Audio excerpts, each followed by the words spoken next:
You are listening to a One Pint Stand, a Minnesota craft beer podcast that tells the stories of craft beer in Minnesota and beyond. So kick back, relax, and grab a cold one. The show starts now. Hello, my name is Dan Bobian, and I write, produce, and host a One Pint Stand. I'm ecstatic that you're listening. This episode of a One Pint Stand is proudly sponsored by First Draft Tap Solutions, a local Minnesota line cleaning business with a personal touch.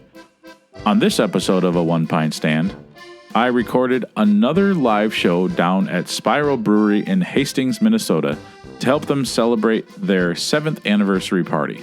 We had a fabulous panel consisting of two brewery owners, Jen Fox at Spiral Brewery and Ann Fahey-Gust at South by Southeast, and Morgan Smith, the head brewer at Spiral Brewery. The exciting thing for me is that it was an all-woman panel. One thing that I love about this podcast is it gives me the opportunity to celebrate underrepresented demographics in craft beer. And these ladies absolutely knocked it out of the park. I was so happy that Jen asked me to moderate the panel. So let's head out to Spiral Brewery for the Women in Beer live show. Cheers. We're super excited to have you here today. And more than that, I am thrilled to have a One Pint Stand recording a live podcast on our Spiral stage in honor of our 7th anniversary. Dan, thank you for being with us. Oh, I'm super happy that you wanted me to come down. It's not really a stretch to try to twist my arm to come have a beer on a nice day with some good people, so I'm really excited. Thank you very much for having me. Welcome. Ann, thank you for being here. Ann Fahey-Gust is here from South by Southeast Brewing, south of Hastings. South of Hastings. And a little bit east. And we're just so lucky to have you and your perspective here to talk about brewing and the brewing industry. Thank you very much for coming up and spending time with us. I'm glad to be here. And Morgan Smith, our amazing, wonderful head brewer for Spiral Brewery. She's been with us for 3 years in a couple months. Almost 4 years. Almost 4 years in a few months. Time flies when you're having fun. And we are just so lucky that Morgan and her partner Charlie are part of our Hastings community, and more importantly, part of our Spiral Brewery community. They are amazing, and we are better because they are here. That's all I got, I think. Right? All right. Well, did I miss anything? I think that covers the bases. Again, we're here. This is a live taping of a One Pint Stand, and my name is Dan Bobian. I host, produced, and write the podcast, and we're here at Spiral Brewery celebrating 7 years. And I love going to new places and meeting new people, and I think this is one of the breweries that definitely has a very specific feel. It's very cozy. The atmosphere is welcoming, and these are the kind of places I like to hang out. So I'm really happy to be here. Nice to see a lot of friendly faces. Just by a show of hands, has anybody raise your hand if you've ever heard an episode of a One Pint Stand before? Okay, we got a couple folk. Well, we're gonna hope to convert a lot of you to be listeners. So. Just a little housekeeping thing. There's some note cards up here. If you have a question that you'd like the panel to answer in the second half, please write that down and get that to us, and we'll look at those at the intermission. But this is going to be a very kind of free-flowing conversation. So I'd like to start off by having everybody on the panel introduce yourselves, and let's do say the brewery that you work at, and then your role. Tell me the favorite beer you like to brew, and then the favorite beer you like to drink. And we can start off with Ann. Alrighty, I'm Ann Fahey-Gust. I'm a co-owner of South by Southeast Minnesota Brewing Company. I'm also the master brewer there. I've been a brewer for over 40 years, so lots of experience in the brewing industry. My favorite beer to make is probably our Frontage Road Stout, just because it's a really nice, it's got a lot of stuff going on in it. It's really fun. My favorite beer to drink right now, because it's getting warmer, is our Pilsner, crisp Pilsner. Okay. Sounds delicious. Morgan. Yeah, so I'm Morgan Smith. I'm the head brewer here at Spiral. Yeah, I kind of have a similar thought to Anne. My favorite beer to brew, well, for smell purposes, right, which is like half of your day when you're brewing, is probably our hard left stout, because that one smells amazing when you're brewing it. And like Anne said, like her stout too, it's got a lot going on, you know. We got oats, we got lactose, a lot going on there. But in terms of brewing process, my favorite beer to brew is the River Bum, because it's the easiest. It Requires the least Work amount of smarter, work. not harder, right? And also one of my favorite beers to drink because it is low in alcohol and I can drink a lot of them. Yeah. Otherwise, Hams. Hams is the best. Oh, the go-to. If somebody says they don't like hams, I don't know. You got to second guess, run them through the trust filter. Like, anybody that says that, they might not have a soul if they don't like hams. So that's a very brewer friendly beer. I think the hams is quite delicious. Yeah, it's a unifying beer, I think. Yeah. Everybody can approach hams. Right. I'm Jen Fox. Like I said, I'm one of the owners here. I do a lot of things, mostly our sales, distribution. I talk to Morgan every day about product and inventory, and I do some of our social media and the communication side, but then I also do some of the taproom management as well. Yeah, we all, including Morgan here at Spiral Brewery, wear a lot of hats.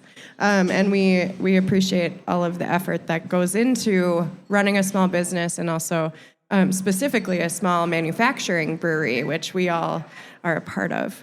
Yeah. So 7 years. Oh, my favorite beer to drink is Mississippi Fog Hazy IPA. And my favorite beer that Morgan brews is definitely a heavy IPA, because it just smells so darn good.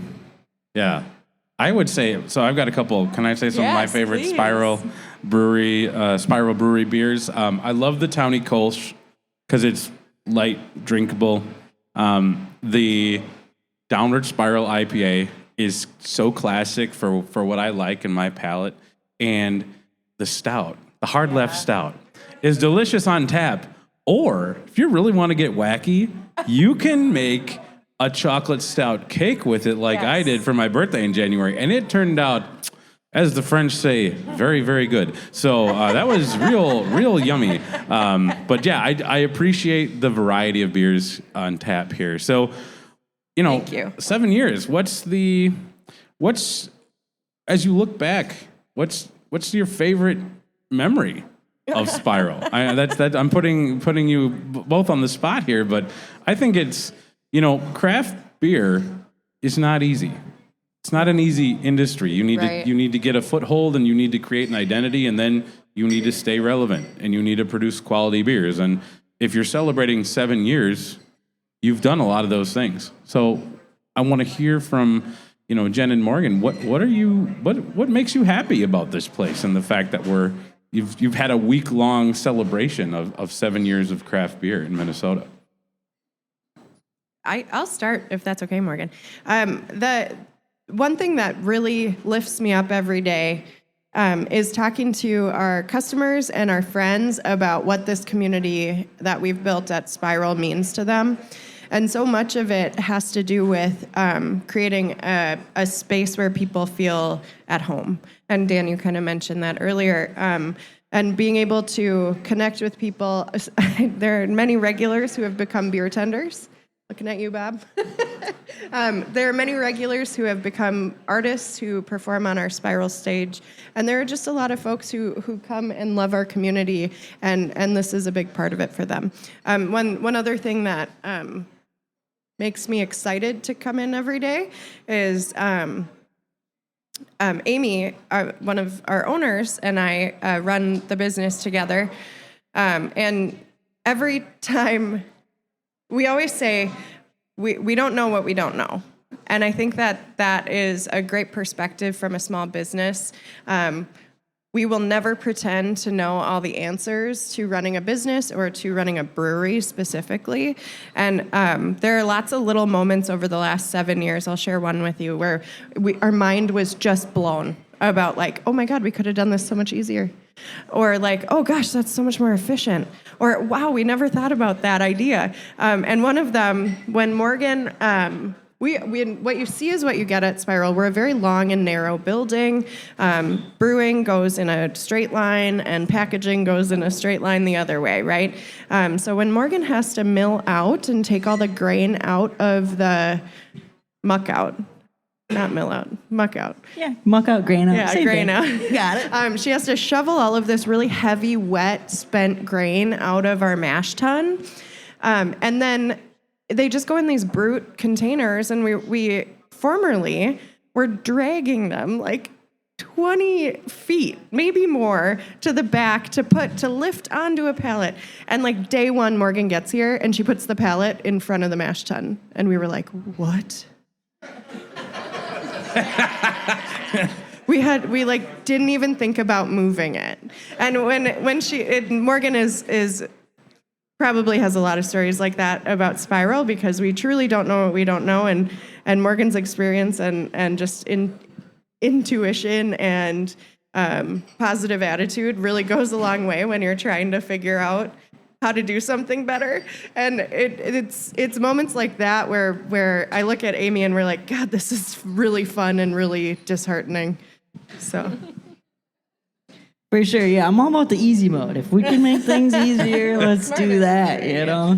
And yeah, I actually have a few really good Spiral memories from different elements. My first really good one, obviously, being I used to be a regular. Me and Charlie, we moved to town. And I was working at Liftbridge, and we'd come down here, get to know the bartender, specifically our old taproom manager, Heidi. She was here every day at that time, getting to know her and seeing they had a job opening. And I was like, Heidi, I know how to brew beer, right? She's like, no, I didn't know that, actually. And and Amy had still been here that day, and she went and said something to Amy, and she came back and she said, Morgan, I told Amy that you brew beer, and she said, I literally have goosebumps right now. But anyways, applied for the job, got it. Super great Spiral memory. Already lived in town, being a regular, becoming an employee.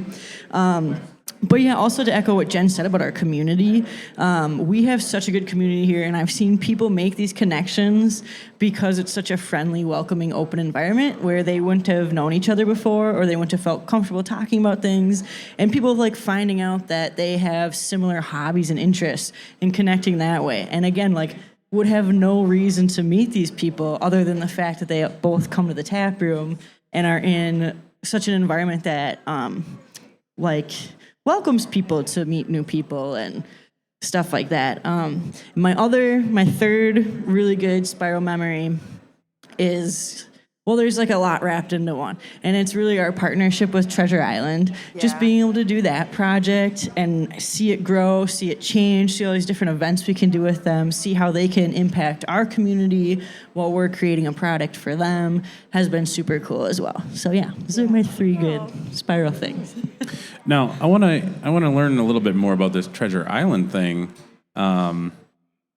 Does that mean there's going to be some sort of collateral thing when they do the seafood buffet, and there's going to be nights here where it's crab legs everywhere? Because I wish. That has me excited. I mean, I am fine if I have to die by mercury poisoning, I'll do it with seafood. But tell me about this Treasure Island thing. Yeah, so we started this partnership with them, I think, in 2022. Yeah. And we started by making them one proprietary beer. It's called The Island. It's a session IPA. It's super light, super drinkable, a little bit fruity, citrusy. And that's kind of what they wanted. They wanted a really fruity tropical IPA, but it's Treasure Island. It's the casino. They're having outdoor concerts, and it couldn't be... we can't have people drinking IPAs all day out there, right? No. So, let's make it as light as we can. That would be madness. And also retain some of those elements.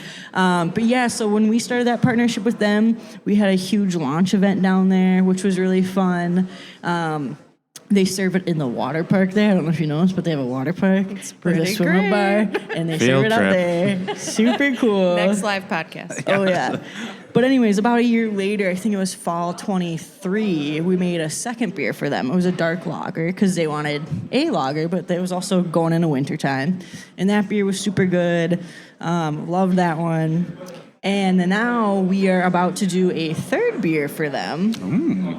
I can yeah. talk about that, right? Go I think for they already it. teased We got a it, one so- pint stand exclusive, everybody. Yeah. So we're doing a new beer for them. It's a Mexican lager. It's gonna be called El Tucan. It'll be in cans, served there throughout every bar they have in the water park, at all their outdoor concerts this summer, I believe. Yes, absolutely. But yeah, it's just been such a great partnership, and they're such good partners for us because they come into our community and they really do contribute. Like when we have events in town, they always show up, they sponsor, they donate, all sorts of things. And like Yeah. they were really good to the community during COVID too, trying to help out all these small businesses. So yeah, it's just been a really, really special partnership. Yeah, they're just such an intentional. The corporate side of the organization is just so intentional about giving back. Over the last 20 years, they've given over $25 million to local communities. They also are starting a new giving partnership with local communities that they're going to announce pretty soon, so pay attention to that. But they do have a 16,000 person amphitheater, and they bring a lot of folks down for that. But they really do partner closely with our Hastings Downtown Business Association, our Hastings Chamber of Commerce. We have a music festival the third week of July called Rivertown Days. They partner with that. They partner with our car shows down here, which are the third Sundays of every month in the summer. Lots of stuff that they sponsor and they show up for, so they're really remarkable. That's really cool. I didn't know all that. That's Yeah. Well, I'm excited because I'm a huge Weird Al Yankovic fan. Oh, heck yeah. And Weird Al's going to be playing a concert there, so I know if I can get some really good Spiral Brewery beer there while I'm rocking out to Amish Paradise. That's a win. That's a win. One thing I really want to highlight is, when you oftentimes go into a brewery, you run into neighbors, friends. Craft beer is such a great way to bring people together. And last night, I stopped by a new brewery in St. Louis Park called Haggard Barrel. Yeah. And I was just by myself, and it's teeny tiny, cozy. Like, this is like the Biltmore estate compared to the Haggard Barrel tap room. It is small. And so I had a couple tasters, and I was like trying to find, I saw like one little corner. I say, hey, can I borrow this corner of the table and just like a place to put my drinks down? And I didn't know these two people, and they're like, sure, come on, have a seat, and there's something so welcoming about craft beer. And then I'd been there for like 10 minutes, and then I saw two friends come in who they walk their 7-minute walk from Haggard Barrel. And then Ben Salyards, the head brewer at Shakopee Brew Hall, and his wife came in. And then the owners from Heavy Rotation came in, and I was like, this is so fun. This is great. Good people find good things. And I really feel that Spiral Brewery especially does a nice job of like creating that atmosphere. I want to also highlight the fact that Spiral Brewery is one of the breweries in Minnesota that is woman-owned. Yep. And you've got a woman head brewer, and Anne is also a owner, master brewer.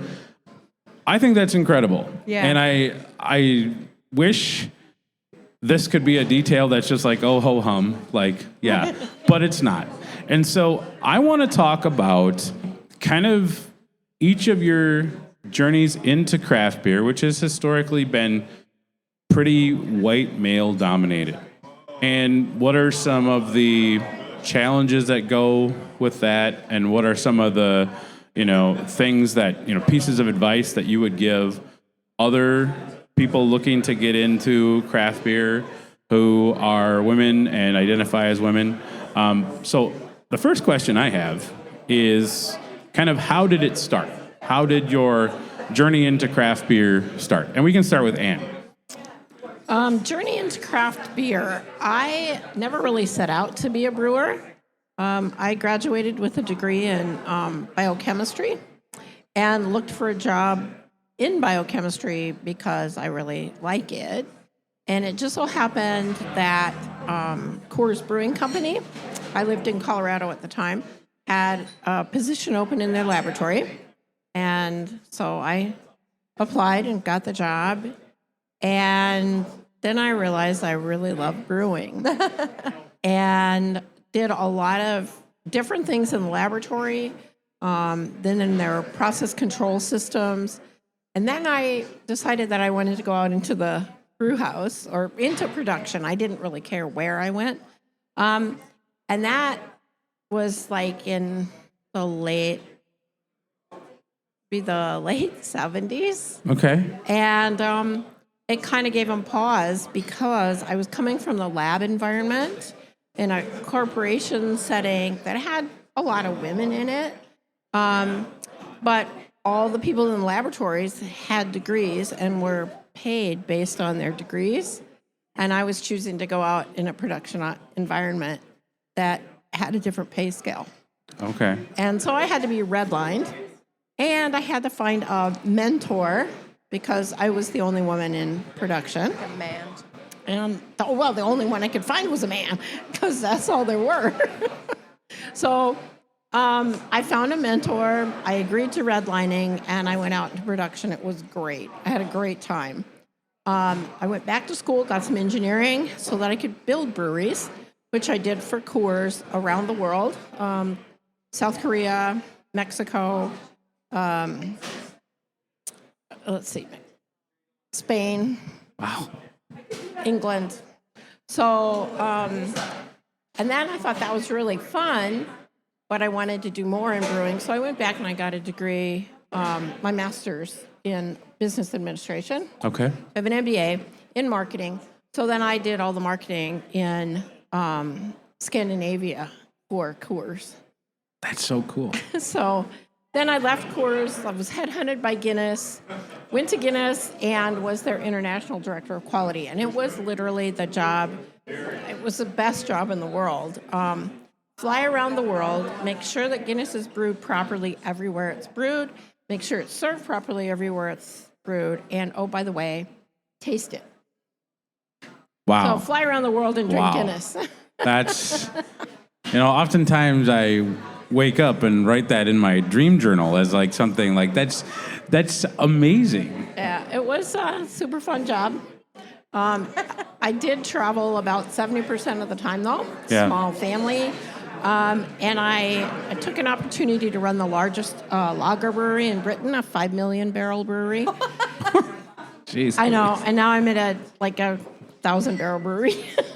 Yeah. But yeah, a 5 million I barrel. cannot even fathom 5 million barrels. Like that is literally mind-blowing right now. I mean, I can drink a lot of hams, but not that much. That's pretty Well, crazy. Ham's Brewery at the time, when it was really big, was pumping out about 15 million. So That's there crazy. you go. Coors did 50 from one plant. So, yeah, we drink a lot of Goals, Morgan. Yeah, that's right. So, yeah. So I've heard Anne's story many times now, and I never get sick of hearing it. And every time I hear it, I'm like, wait, I totally forgot about that part. That's so cool. Like, seriously, what a cool career. Because most of us, so me and Anne know each other from our women's brewing group called Team Nevertheless. And most of us in there. Fantastic group. Yeah, it's great, and we love it. Shout out to Ariel. Yeah, Ariel, who created the group. Yeah, we can talk did a about great her job, later. yeah. But yeah, so Anne being like, she's just such an inspiration of basically everyone in this group, just having this story. And I think it's mostly because a lot of us got into the industry kind of the way I did, where you kind of just find yourself falling into it. Yeah. You know, so like I had been a shift manager at a brew pub, Waldman Brewery, St. Paul, one of the best breweries around. German beer, German Delicious. food. So great. Delicious. Cool events as well. Yeah, started shift managing there. Head brewer needed help at the time. Bitching and moaning. Oh man, got too much to do. Who, me? I'm 23 years old. I got nothing but time on my hands, man. Let me help you out.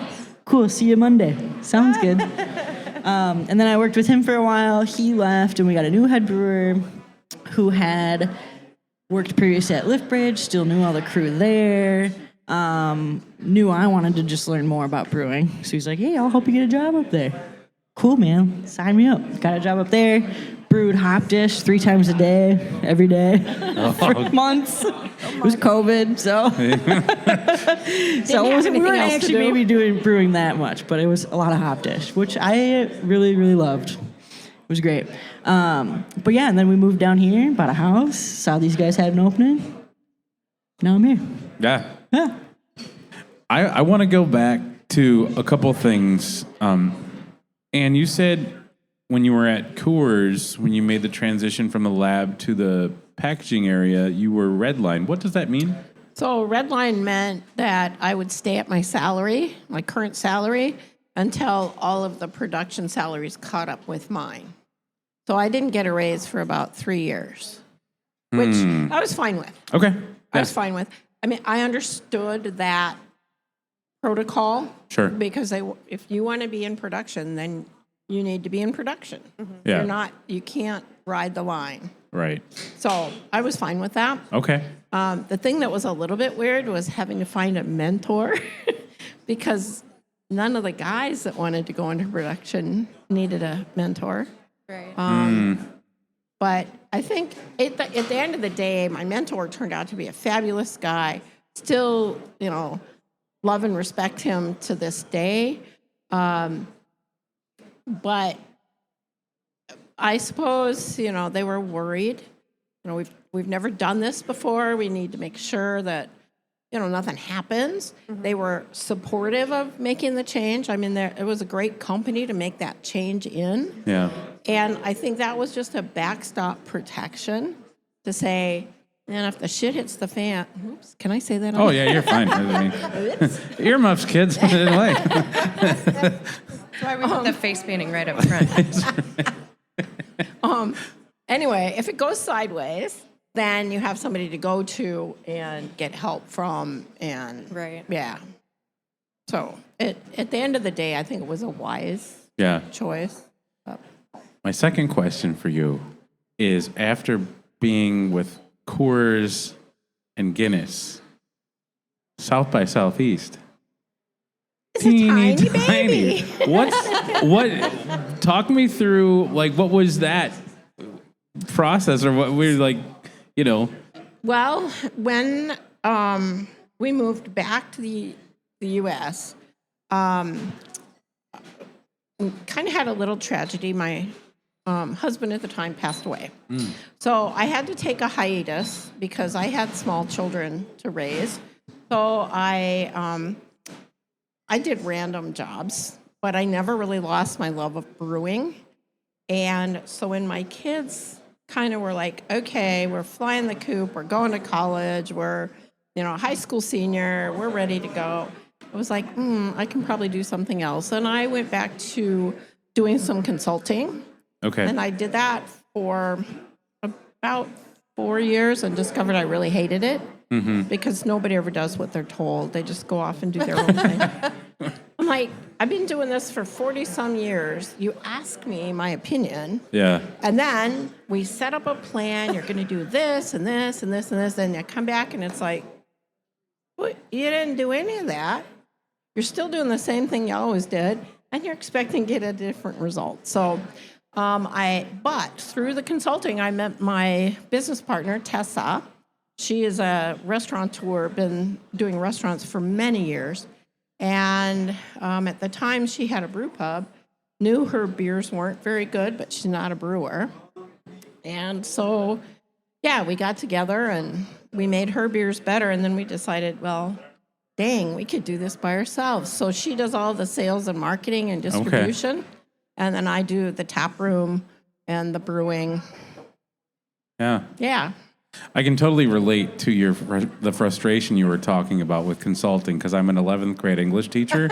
And I'll tell you what, you can tell those kids, okay, follow the directions. And then, they're too busy scrolling TikTok to hear what I have to say. And then next thing you know, you get an assignment like, where did this come from? Well, I thought we agreed that we would do this.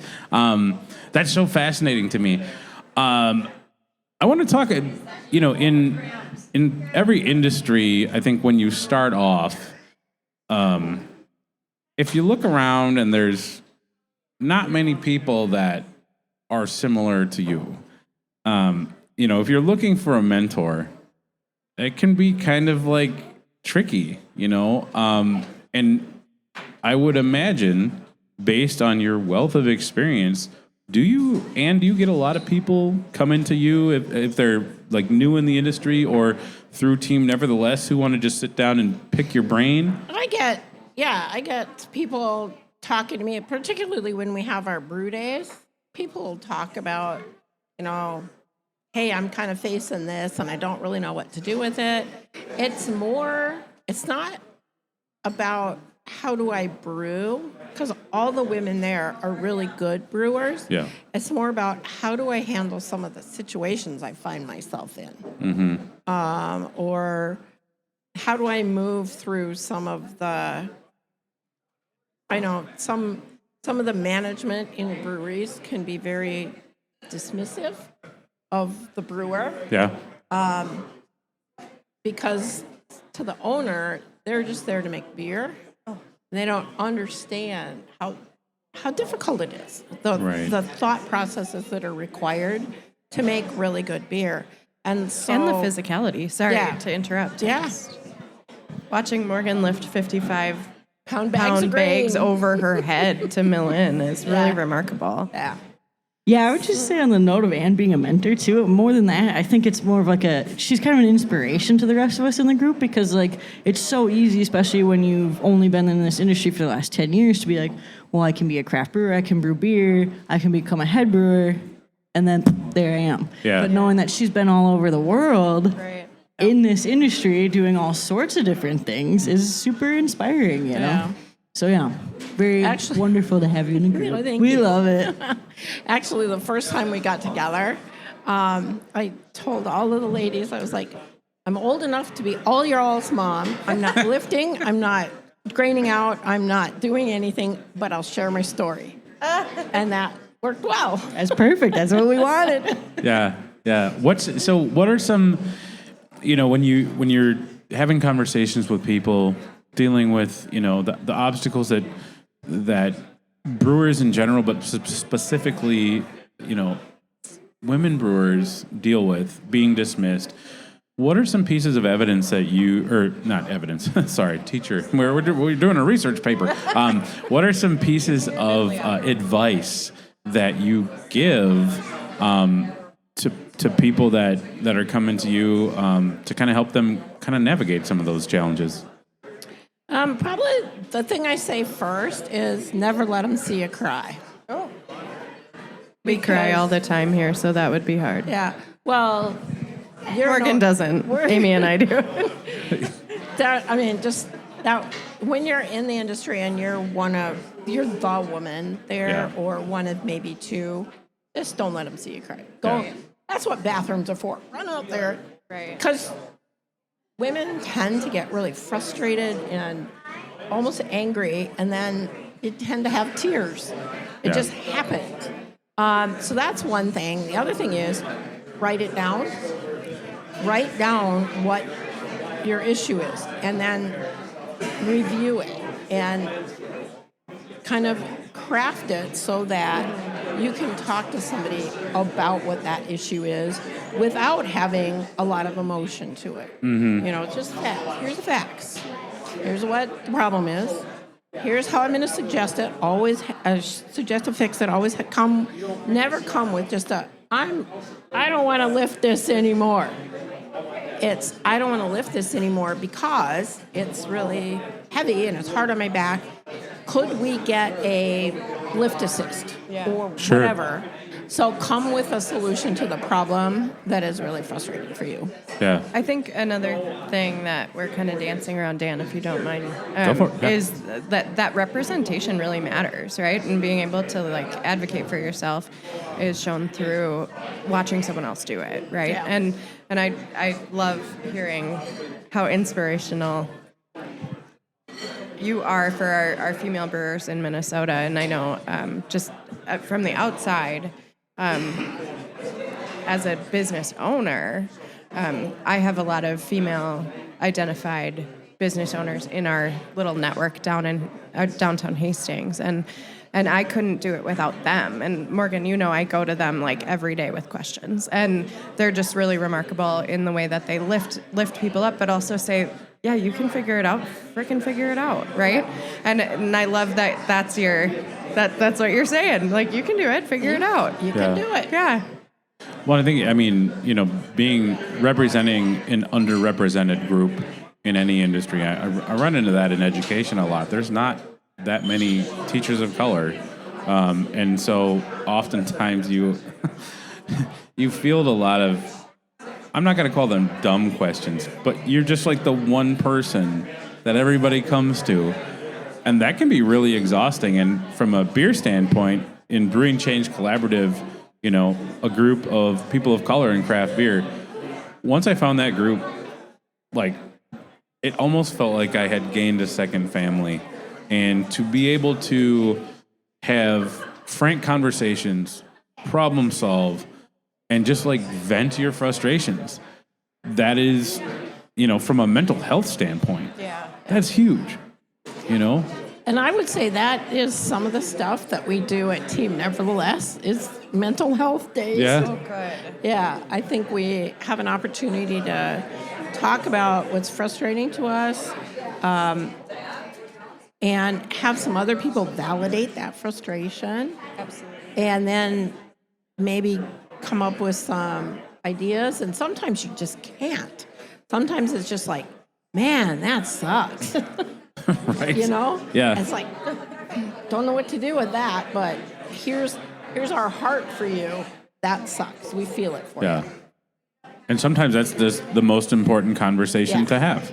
Yeah. Because I think, and I'm going to just speak for myself as a Latino male, there have been many times in my professional career in teaching where I've just felt like, I think I'm the only one feeling this way. I'm looking around the room and nobody else is having visually my reaction. And then what do you do with that? Yeah. And that can be really isolating and scary. And, you talk about don't let them see you cry. I've had my fair share of tears, in the parking lot, in my car. Yep. And that's not great. So the fact that, we're starting to get to a point where, there is a pathway into this industry, and not just for this one role. Yeah. Somebody mentioned it earlier. Once you see somebody doing the job that you didn't think you could do, that opens up a world of possibilities and emboldens you. Yeah. Yeah, I also think these groups really tie in back with, the don't let them see you cry, but also like what Ann said about writing stuff down and making sure that you're not taking emotions and being able to have these groups where you can let your emotion out and then take whatever you need to from that experience. And now the emotion's gone, you were able to commiserate with people that will understand. And I think it helps you approach whatever you need to later better, because you've already had that experience, that opportunity to vent and be emotional, and now you can take just the facts, here's the points, here's what I need you to know. Yeah. And documentation matters, especially if you're in an underrepresented group. I mean, being able to document different actions or experiences is just a better way to articulate it, like you said. Yeah. I think one of the times where I felt probably most out of place, if you will, I worked for Guinness. Guinness has a lot of breweries in Africa. Oh. And I was the director of quality for Guinness Worldwide, and my job was to make sure that beer, no matter where, was being brewed correctly. So off I went to Africa. And my first destination was Nigeria. And I got off the airplane and went through customs and out into, where they collect you and stuff like that, and went,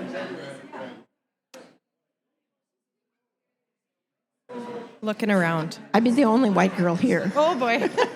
I'm like, I hope I can find my driver. Because you weren't allowed to drive, because Nigerian driving is, the best I can say is random. I couldn't figure it out. But that was a time where I just felt like I am very far out of place. Mm-hmm. Even though I'd been in a situation where I was the only white woman in a group of other white men. Yeah. Now I was that in a group of African men. Yeah. So many layers. Yeah. Yeah. And I'm like, okay, I kind of get what it feels like over and over again. Yeah. Yeah. So it was very interesting. One of the other questions I wanted to ask is, do your teams, your staffs, here at Spiral and at South by Southeast, are you looking to try recruit women and make sure that like, hey, this is a spot for you? Because I know that there is a desire, it's not just. I mean, the reason craft beer is like mostly bearded white guys isn't because only bearded white guys like to brew beer or want to work with chemistry in the lab and do quality assurance and different things like that. But they're also not the only ones that drink it. well, right, exactly. Oh, don't even get me that. That's a topic for the second half, because I go ballistic when somebody just assumes based on your gender. Well, you're only going to want to drink this kind of beer, and that's a conversation for the second half. I need to have another Tony Coach to get real fired up about that. But is that something that you are very purposeful in like trying to, because not only do you understand what it takes, but you also have a culture in your business that is going to be one that can cultivate and nurture and be as positive and safe an environment for somebody to get into the industry. Do you want to start, Jen? Sure. Yes is my answer. we work really hard here at Spiral Brewery to make sure that all of our employees feel that they have access to resources and they have access to a healthy lifestyle and they have access to a great place. And our biggest goal as an employer is to give people an experience that they can grow from and they can be better from. So it's like the campsite rule, right? So if we want anybody who works with us, if they ever need to leave for whatever reason, they can go and be the best version of themselves at the next employer. I think we're in a unique position right now. Every single, but we have male identified beer tenders, but every single production delivery.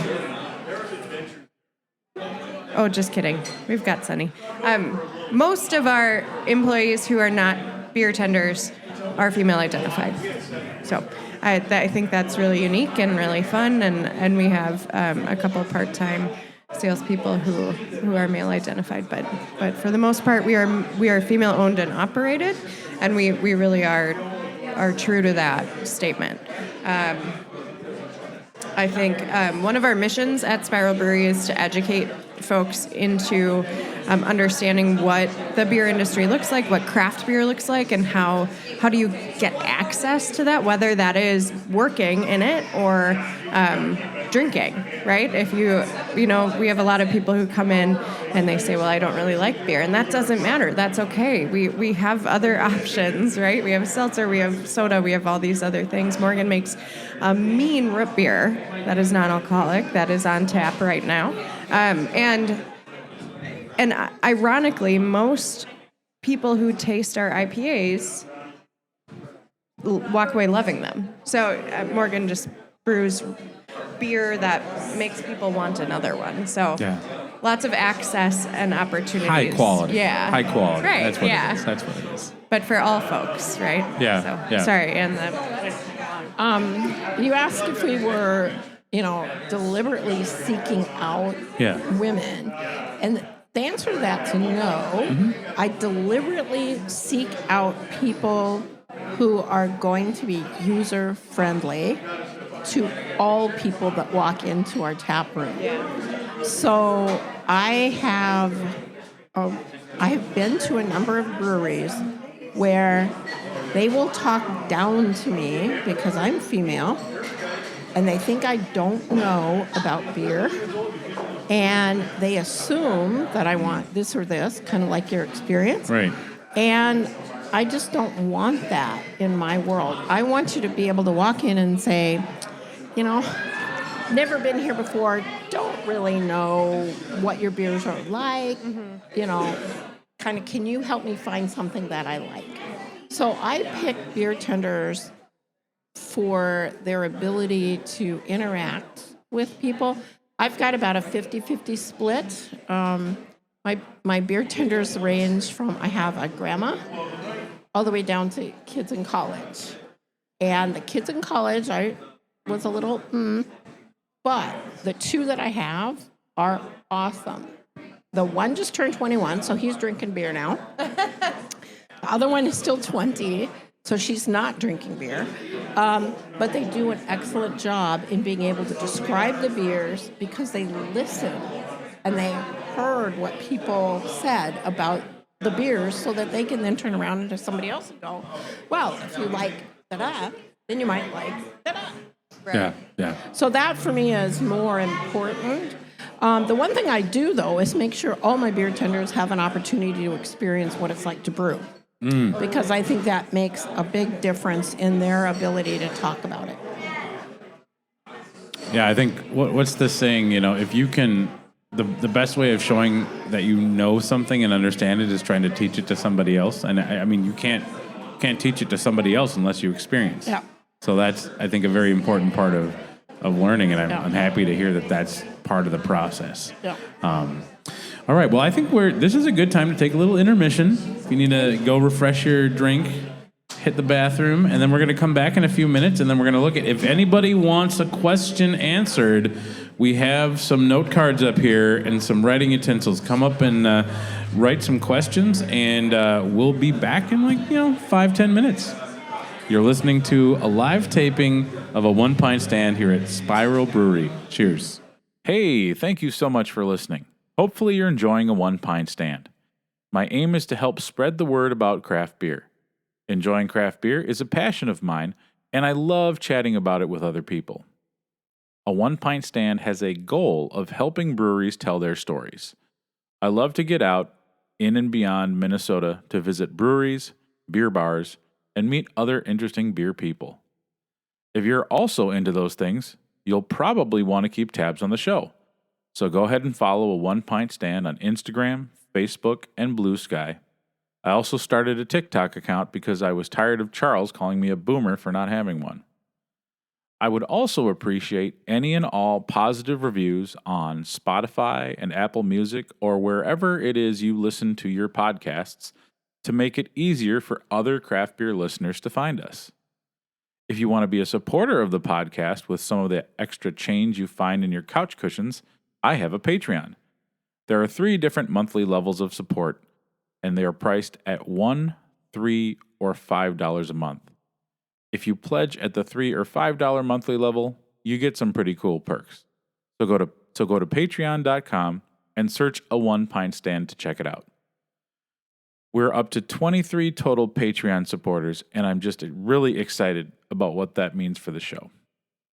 If you like reading about craft beer, check out written work on aonepintstand.com. I love to write, and that's where you're going to find a lot of written content that covers both the local beer happenings and my craft beer travels. I recently published my yearly list of favorite Minnesota craft breweries, which many people have told me they find helpful. I truly appreciate you listening and taking time to enjoy our stories. Now, before we head back to the show, I want to talk about this episode's sponsor, First Draft Tap Solutions. Brett Erickson runs the show, and he uses his decade-long experience as a head brewer to provide a hands-on approach to line cleaning, draft installation, and technical support. If you are looking for a quality experience with someone who will get the job done right, give First Draft Tap Solutions a pour. To get in touch with Brett, email him at firstdrafttapsolutions@gmail.com or give him a call at 612-839-5304. Brett has a manageable number of clients to ensure that he is available to give you an amazing level of service. So check out First Draft Tap Solutions for all your line cleaning and draft installation needs. How about a beer? Well, we're back here for the second half of our discussion at Spiral Brewery They're celebrating their 7th anniversary party, and what a nice day to be talking about beer, drinking about beer, singing about beer. We're having a real good time. So we're gonna start off. We asked for some good questions in the intermission, and we got some good questions. So let's throw this out because this is just very timely. Well, because everybody loves hops. So I'm going to ask the panel, what type of hops are your favorites for brewing? That's so funny. I'll let you two think about it because I don't brew. This is Jen. Yesterday we were talking about hops in beer, and I was saying that I really like this certain kind of hop. And then Morgan was testing our beer tender to see if they knew what kind of hop was in what beer. And it was really fun to try and remember, right? Because we have some information cards behind the bar for customers and for our beer tenders to learn more. And it's hard. I mean, there are 5 hops in a lot of our IPAs, which I'm a hop head, so that's usually what I drink. But I love a lot of hops, and then there are some that I really can't stand, and I know what those are. So I just have one I can't stand. Oh, really? What is it? I cannot get Citra next to my nose. Smells like sweaty gym socks to me. Yes, I've heard that. Okay, yeah. interesting. I just can't do it. But I can take a lot, virtually everything else is fine. Okay. But I don't really have a favorite hop to brew with because they're all so different. We do use some local hops from a hop yard in Chatfield. And so those are kind of, favorites for us because we are supporting another small business using those. So. Is that Sass? Yep, Civil Sass. Yep, Civil Sass, right, Yep. right. My brother-in-law grew up in Chatfield, so it's near and dear to his heart. Yeah. So they do a great job. But we actually have one beer called Open Field West Coast IPA, where we actually change up the hops every time we brew it so that we can highlight how different hops impact the flavor. Oh, okay. That's fantastic. Right now, the one that we have on tap right now has Erebus and Lotus hops. Okay. So it's very stone fruit forward with a berry back. And people are like, what did you put in here besides hops? I'm like, that is the hop. Wow. So it's kind of fun. It's creative for us as brewers, but it's also fun to be able to talk about it, with the customers and things like that. People come in. I don't know if it's my favorite hop, but one I use the most is probably Cascade, just because it's so versatile. In terms of favorite hop, though, probably El Dorado. I love El Dorado. I do too. So great. Really grapefruity. So, Yeah. a little And I grassy. just started using Calypso in a couple beers, and I really like that one as well. But yeah, it's hard to pick a favorite because there's so many varieties. You know? They all have different purposes. So right, you can make a German beer. You're probably not going to put, you got options, right? I would hope not. Mosaic. Yeah, exactly. Which is what I like about brewing too, is being true to this beer is supposed to come from this region. Let's use ingredients that are supposed to come from that region as well. I just had one recently. It's a fairly new hop and Lupulin did one. They put it in a Pils, so like a West Coast Pils. They use Zumo hops that they got from Hollingberry. And then I saw that a brewery out in Seattle, Machine House, which is kind of known for more traditional British-inspired styles, they use that in a pale ale, and they had it on cask. So it seems like it's pretty versatile. Yeah, hops are so interesting. I don't know enough to really be able to dissect them. I know I was talking to Eric Senerud at the Minnesota... One of my favorite people ever to exist. Minnesota Brewers Conference, and he was real jazzed about a new hop. It was I'm like, are you talking about a robot from Star Wars? Because it was like, bleep, bleep, 1254. And it was like, but he's like, yeah, you got to keep your eye out for it. It hasn't even been named yet. And I'm like, wow, that's pretty crazy. But one of the things as a non-brewer that's super interesting is the different methods of using hops. I mean, we use a lot of hop pellets here because fresh hopping in Minnesota is non-existent, right? I mean, maybe it is with Sass, We can do it with civil sass because we can get it to the brewery within 24 hours. Right. And we end up using some Morgan, what is incognito?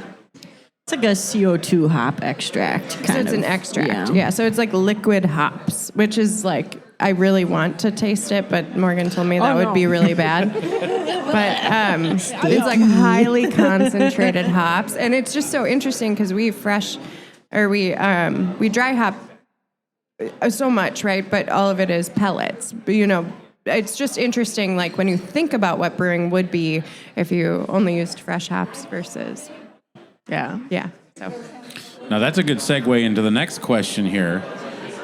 What beer style would you like to brew but avoid because it would be commercially unviable? So I love a good saison. And, I mean, Liftbridge did a saison, and it's kind of become, that's the only way saison is, but it's not. There's a wide variety for saisons. But if you don't brew it like Liftbridge, people don't know what it is. yeah, we opened and shortly after had a rye saison on tap at Spiral Brewery, and it was Second Street Saison was just one of the best beers I've ever had, and I miss it. And then we did like a farmhouse the year after. That was Third Street. And I love that style. I agree, Anne. Yeah, but it's tough. Yeah, It's a the tough market style. isn't there for it right now.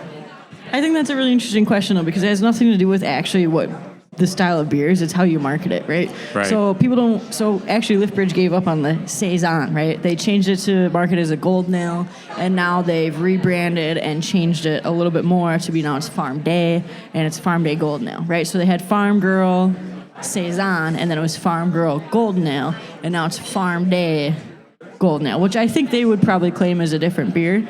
Which, great. But, like, that's what they used to replace that, Right. Yeah. Because marketing as a saison, maybe when craft beer was, booming back in 2013 or whatever when they opened, great, But now it's like people don't know what it is. They kind of don't want it. And, like, same thing, like Bent Paddle did the same thing. They had the 14-degree ESB, which I loved that beer. And I love ESBs in general, but it's because I know what they are and I've had them before. But they rebranded that to be an amber ale, right? Because again, it's easier for the customer to see and be like, okay, I know what that is. I can, so it's not really necessarily about like what I wouldn't brew because it's not commercially viable. It's more like how do you got to market it. Anything's commercially viable if you market it in a way that's palatable to your The market. customer base. Yeah, and I think that speaks really highly of Morgan's involvement in our business too, right? Like Morgan knows how this all works. Morgan is not just a brewer here, she's an integral part of our team. And a lot of that advice about marketing and pushing beer out comes from and with her in conversation. Yeah. One of the things I think is sad is that, like, craft beer exists because people got to the point where the beers available were just kind of only checking a few boxes. And, just like people, there's many different beer styles that we should all really love. We contain multitudes. If breweries start deciding that, well, we can't brew this beer anymore because it won't sell. And I think you hit on it. Any beer will sell if it's marketed the right way. But I don't want the day to come where nobody is brewing an English dark mild.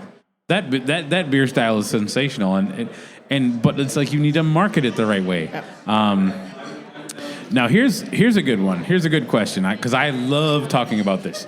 What is a style of beer that could be or will be the next big thing that you feel people are quote unquote sleeping on? It's an interesting question. Sleeping on already, huh?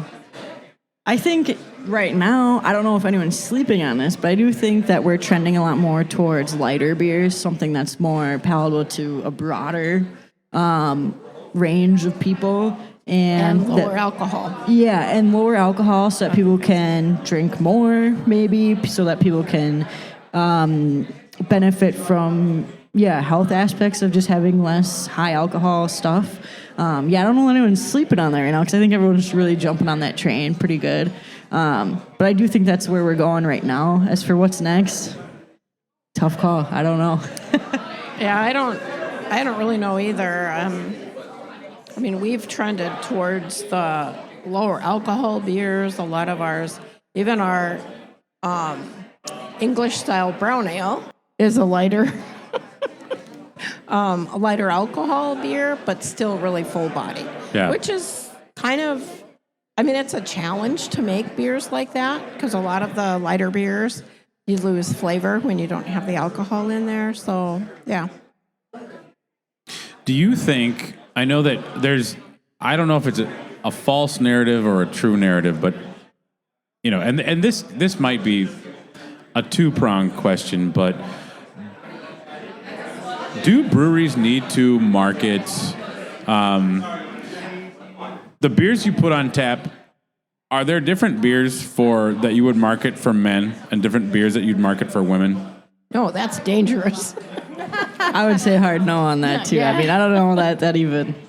I've seen people do it, and it's an interesting choice. But it's, I would say a bad choice. to me, it's an immediate turnoff. It's like the fact that I can see you marketing stuff this way already makes me not want to. Have your beer. Yeah. I mean, not to, people are trying whatever. It's no one really, not many of us have cracked the code, right? So no one works and what doesn't. If they think that's something that might work for them and they're willing to give it a shot, I'm all for people trying different stuff. But to me, that's an immediate just not super interested in.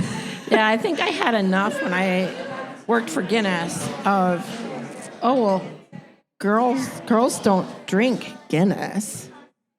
Everybody drinks Guinness. Everybody Right. drinks Guinness. It's a reason you've traveled all the way around, all around the world. That's March 17th rolls around. I don't know.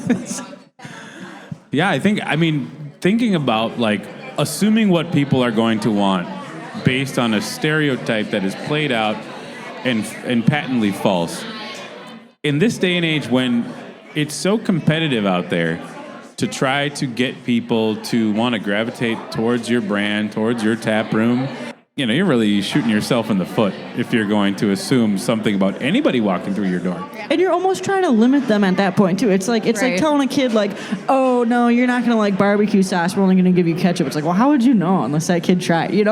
Just already putting them in that mindset of, oh, this is something you're not gonna like. They might decide they're not gonna like that because you've already, led them that way. Yeah. I was going to say, we actually have had a really interesting thing happen where people will come to the brewery and they will say, well, I don't like IPAs, so don't give me any IPAs. And we're like, well, we'll give you a taste. It's a free tast, just to see. And so our hazy IPA, very low alcohol, easy approachable, lots of El Dorado in it. Sounds delicious. Yeah. And people will be like, oh, well, maybe I do like IPAs. But they've come in with they've maybe had a bad one, or they've had one that's just really high in hops and they're just not that person. So they write it off as a whole beer style. And I think it's important that this is something that we kind of talked about a little bit earlier, but it goes back to training your staff. And how do you handle that when somebody says, oh, I don't like that? I mean, some people might be like, okay, I guess we'll give you this one.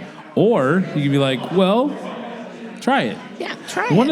I think one of the biggest kind of intimidating things about craft beer is a lot of times people don't want to seem like they don't know something, so they're like, well, I've had this experience with this, and so I'm just not even going to try that because I don't think I'll like it. But it really takes somebody behind the bar to really kind of understand that, like, hey, if I can make this experience positive for this person coming in, I've got a customer for life. Exactly. Because craft beer is about the experience, and it's about coming in and trying something new. And if you can get people, to not worry about, in my classroom, I say there's no dumb questions. Yeah. Ask away. or try it. There's some breweries that don't give samples. That completely blows That my mind. blows my mind. They're just like, no. Or they'll say, you can have 1 or 2, but after that, you need to buy a pint. I'm sorry. No.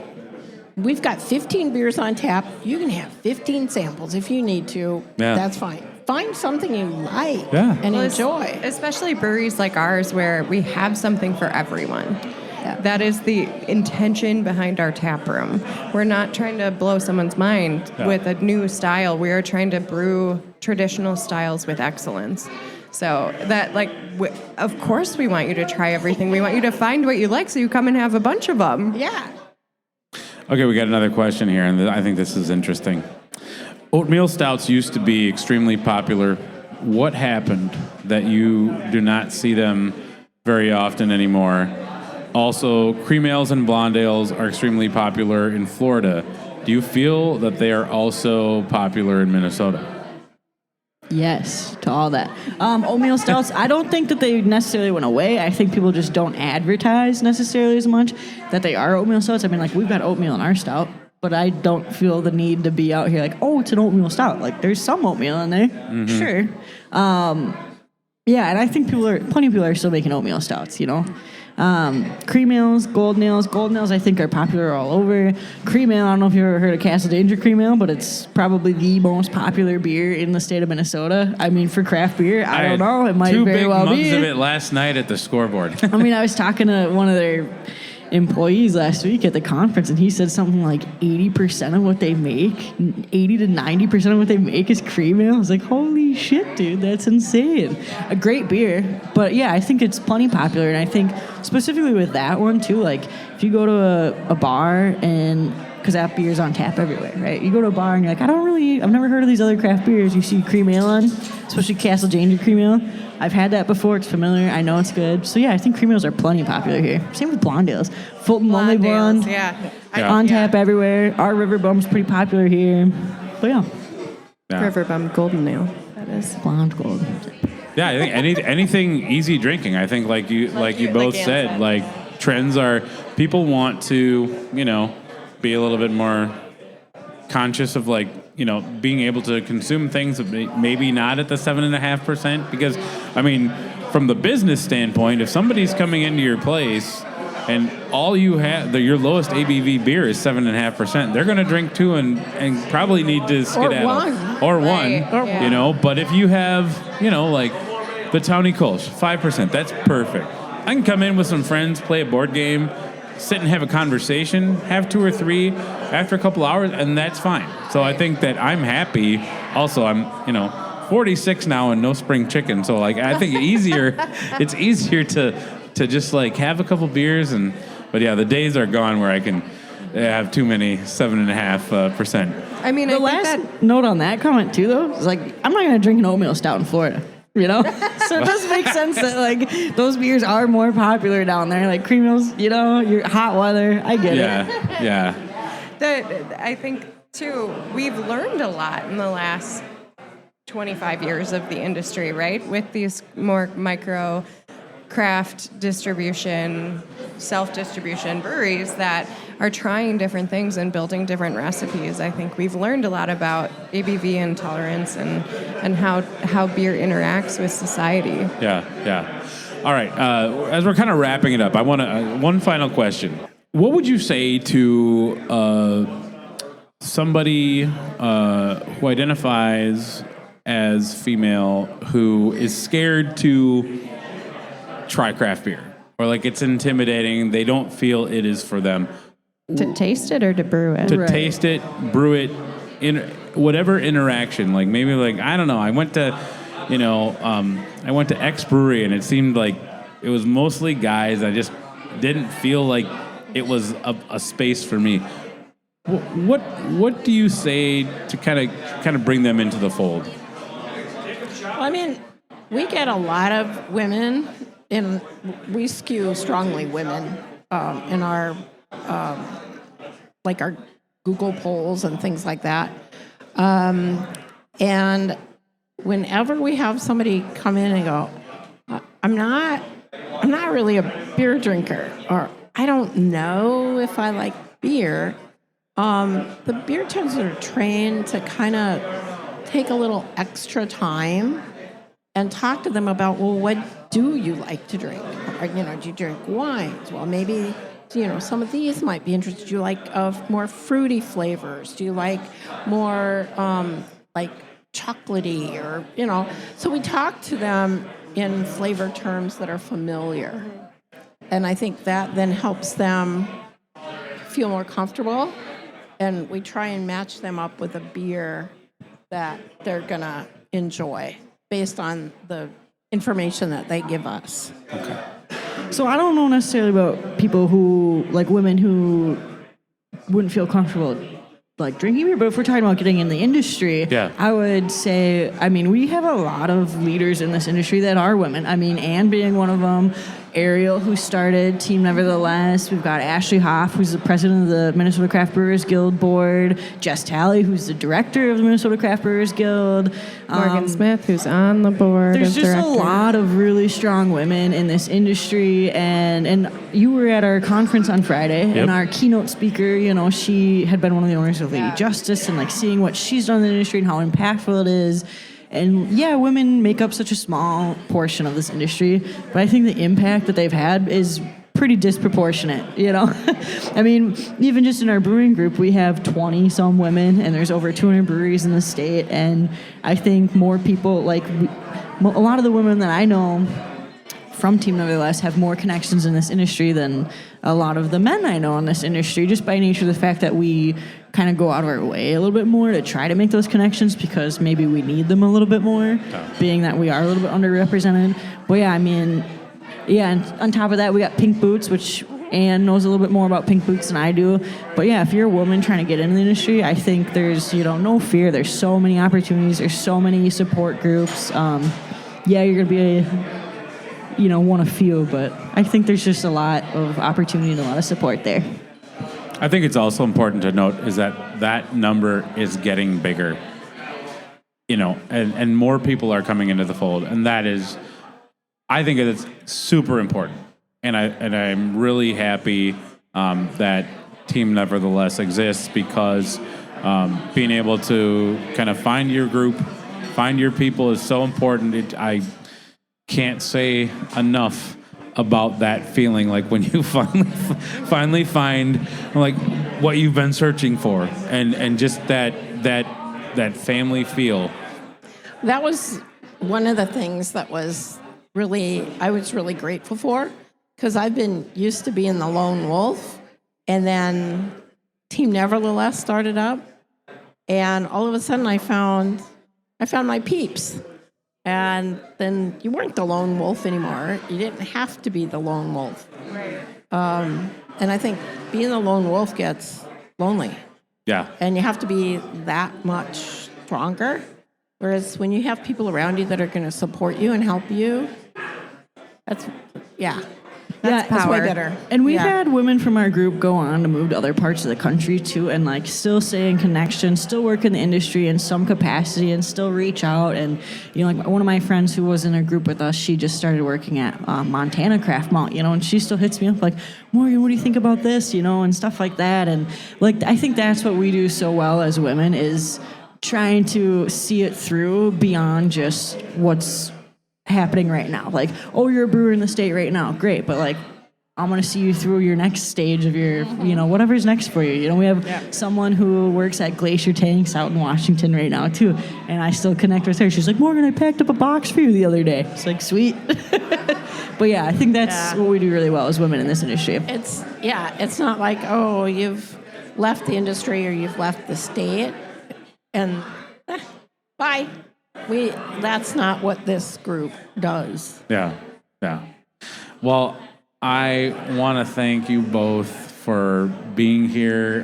This has been a really great conversation. I think that, and I could listen to you tell beer stories all day long. And I hope we can have another conversation, because I really I think you're an amazing person and such a great Like, people that know you in the craft beer industry are lucky to know you. You have so much wisdom, and thank you for being here. Morgan, as always, you brew wonderful beers, and Thanks, Dan. you know, this is great. Jen, thank you so much for inviting me down. And hey, let's give a round of applause for Spiral Brewery here. Happy 7th birthday. Thank you. So this brings us to a close of another episode of a One Pint Stand. Cheers. I hope that you enjoyed the panel from the live show at Spiral Brewery. Jen, Ann, and Morgan are all insanely talented individuals who impact craft beer in so many positive ways. I know that there will eventually come a time when craft beer is no longer dominated by white males. One of the ways we're going to get there is because of women like Jen, Ann, and Morgan. The paths that they have traveled will make it easier for everyone who comes after them in craft beer. I was pretty excited when Jen reached out to me to ask if I would be willing to moderate their live show for their anniversary celebration. It was a great time, there was a great crowd, and Spiral Brewery is just a gem of a craft beer spot. It's situated in an adorable downtown Hastings, Minnesota, which is very quaint and very walkable. The beers at Spiral are delicious, and they have one of the best brewery staffs in Minnesota. I cannot wait to hang out there again. Now, I want to give a special thank you to Marcus Dodson, Chuck Dorsey, Vicky Epper, Daniel Fisher, Todd Fitzloff, Laura Fleischfresser, Matt Holton, Cable Lefto, Ben Michaels, Sophia Masagi, Brent Newman, Bree Smith, Jesse Storms, Sarah Cry Valento, and Brian Wu for being Kegstander level supporters of the A One Pint Stand Patreon. You have all shown incredible generosity, and I'm grateful for it. Cheers to you all. Before we go, I want to give a huge thanks again to the sponsor for this episode, First Draft Tap Solutions. Whether you need someone reliable to clean your lines, or you need to install a new draft system, or give technical support, Brett Erickson at First Draft Tap Solutions is your guy. Email him at firstdrafttapsolutions@gmail.com or give him a call at 612-839-5304 if you need some quality assistance. With that, we're at the end of another episode of A One Pint Stand, a Minnesota craft beer podcast where the pants stay on, but the caps come off. Cheers. A chocolate stout cake with it like I did for my birthday in January, and it turned out, as the French say, very, very good. So that was real yummy.